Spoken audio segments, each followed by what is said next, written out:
Друзья, всем привет! Готовлю очень вкусный шоколадный рулет, известный еще со времен Советского Союза, который носит название чешский.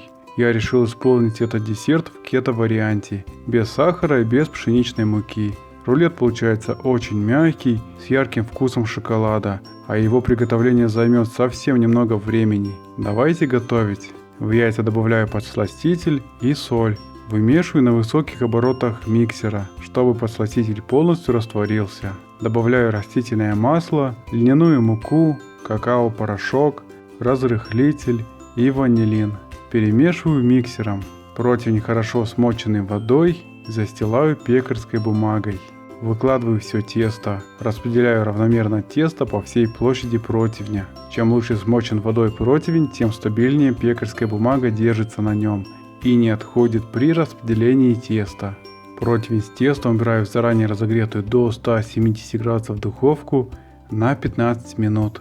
Выпеченный бисквит накрываю пергаментом и переворачиваю. Осторожно отделяю пекарскую бумагу от выпеченного шоколадного бисквита. Снова закрываю пекарской бумагой и сверху укладываю доску. Конструкцию оставляю на столе, а затем убираю в холодильник. Тара для взбивания крема у меня максимально ледяная из морозильника, чтобы крем из сливок получился стабильный и плотный.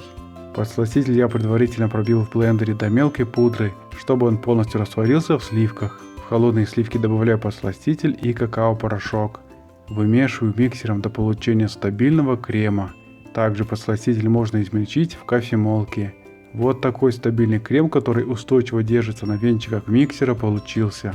Холодный крем выкладываю на охлажденный шоколадный бисквит. Распределяю крем по всей площади бисквита волшебной палеткой.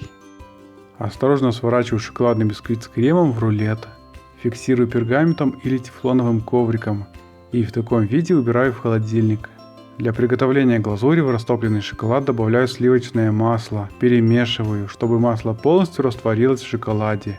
После вымешивания шоколадная глазурь гладкая и однородная. Теплую шоколадную глазурь порционно наношу на бисквитный рулет, который я разрезал на две половины. Распределяю шоколадную глазурь по рулету палеткой или лопаткой. Со второй половиной проделываю то же самое.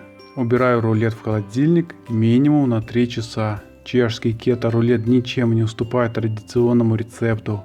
Яркий вкус шоколада в сочетании со взбитыми сливками и мягким шоколадным бисквитом – это настоящий праздник на вашем столе. Приятного аппетита!